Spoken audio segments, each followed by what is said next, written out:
Hey there riders, Moto Journo Kris here today, and I have got Suzuki's new V-Strom 1050 XT model thanks to Moto Hub Motorcycles in Castle Hill. They've lent me the bike for the day, and I thought I'd give you my ideas of after having a bit of a short test ride on this particular machine.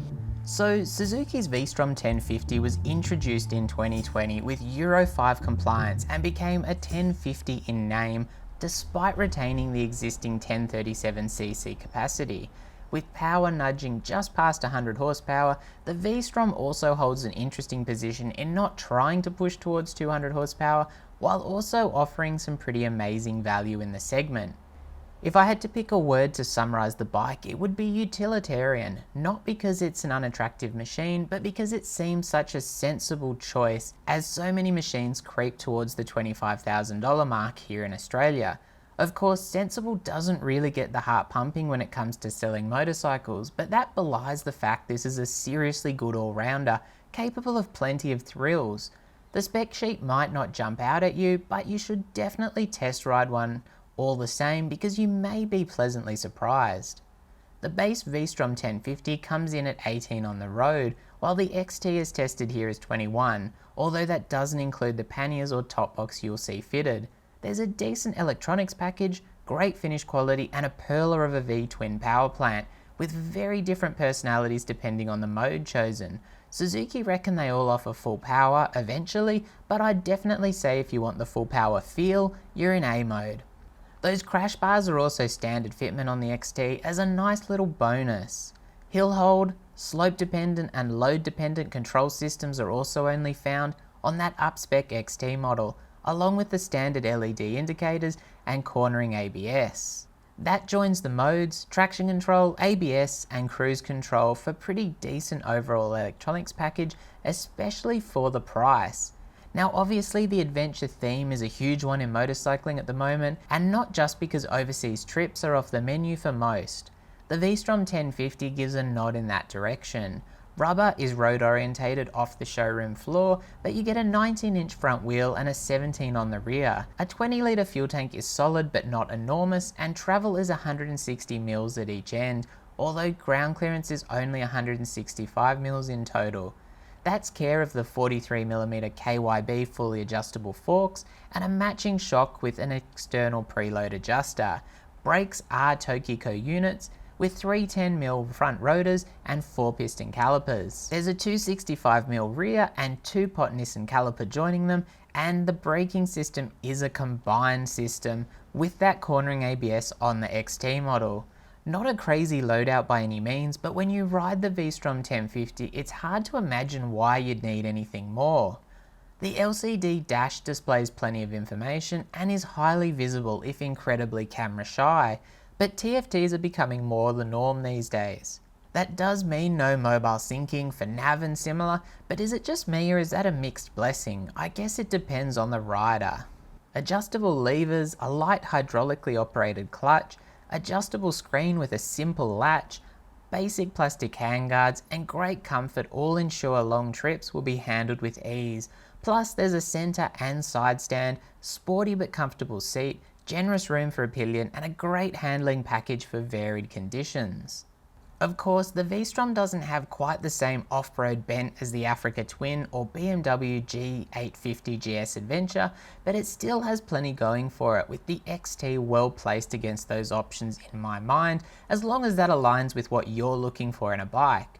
One point of note is how inviting the seat height is considering it's 850mm, which I'll talk about more in a second. The engine is the absolute gem with an incredibly smooth power delivery. Despite a 247 kilo wet weight, the V-Strom is also a deceptively easy machine to manhandle around. It's stable and easy to handle at low speeds, even in gravel and similar, while weight is well balanced and doesn't leave you feeling like the bike is top heavy when it comes to getting your lean on. There's more than enough power there too, even if 106 horsepower may be considered somewhat restrained these days for a 1000cc machine, but as I said, you'll need to use A mode to get full thrills. B mode has the throttle response damped down just enough for everyday use, but the trade-off is losing the greater feeling of alacrity and response as a result. Obviously the V-Strom 1050 is no sports bike, but for having fun through the twisties, it's plenty competent. and I didn't feel like I was asking anything of the bike it wasn't happy to deliver. I'm not the fastest rider by any means, but certainly it's one of the best adventure machines in these conditions that I've tested in recent years, without moving into that sport touring segment where you don't tend to get quite as tall a machine. It certainly doesn't feel like a big tourer in these conditions either, but touring is obviously going to be the bike's core strength, with long highway miles gobbled up with ease. A bit of adventure is certainly on the books, and while you wouldn't want to drop the V-Strom, like all of these big adventure bikes, it has the easy handling and ideal balance to make that less likely in the first place. Plus, commuting is a breeze. Not the best, that falls to scooters, but still a solid option that won't have you tearing your hair out. One of my very few criticisms was the bike did have a tendency to need a bit of a shove on the steering to keep the line tight through the roundabouts or very tight bends, although that could have just been my riding style, or perhaps the habit of dragging the rear brake in these conditions causing issues rather than the bike itself. Now, it's got an 850mm seat height here, and that is on the higher side, not for an adventure bike, but generally speaking among bikes. I'm 180 centimeters, I've got a 32-inch inseam. I'll show you shortly, but I find it a very manageable seat height. Normally I'd be wearing my jacket, but it's just a bit hot today, so. Here's a bit of a look at the bike without that hanging on it. As you can see here, we've got the optional panniers on the back, great amounts of storage in them, but obviously it does make it a little bit more of a challenge to jump on board. You probably will kick those quite commonly. 1 foot down flat, it is on the side stand at the moment. 1 foot down flat for me with a 32-inch inseam, no issues whatsoever. 2 feet down flat is not a problem, but my feet are right down where the pegs are, which is a little bit awkward. Check out my ergonomics video for a full look, more depth into the ergonomics of the bike. Wide handlebars, upright seating position, plenty of wind protection. Like I said, great vision, nice, reasonably light clutch as well. And overall, it's a comfortable bike. While it's got, somewhat of a motocross style seat at the front here, it's very narrow where you put your legs down. It's nice and wide at the back, and you've got a nice flat, large pillion seat as well. And obviously they've got a fair bit of room to reach down to those pegs. So what are my overall thoughts about the Suzuki V-Strom 1050 XT? I'm really impressed. I think one of the things you've got to keep in mind with these motorcycles is they offer exceptional value. They really do offer something pretty amazing for the price point, as a lot of the competition's prices are pushing further and further up once you get into this 1000cc plus category.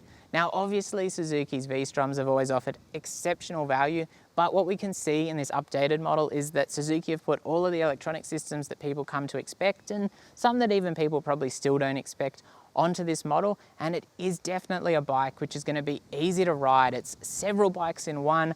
I think it can definitely do the adventuring. If you put some more adventure style tires on it, it's going to be able to do the touring. It's going to let you have a fair bit of fun through the sporty kind of roads and have a bit of a sports ride as well, which is definitely what you want on one of these bikes. And it's just such a compliant machine. Once you figure out how to use those electronics and maybe put it in one of the lower power modes, that you could ride this to work every day as well. So it's going to do everything, and while you're paying a little bit more, you're definitely getting a heap of bike, a heap of opportunities to do different kinds of riding on it. It's the all bikes in one, and compared to the competition in the segment, it's damn good value. The standard is even better value, but you're not getting as many of the bells and whistles. Traction control, ride modes, RPM assist, which helps get you started. There's a whole heap of things that you'll find on the standard, but then there are some extras on the XT model which do make it stand out.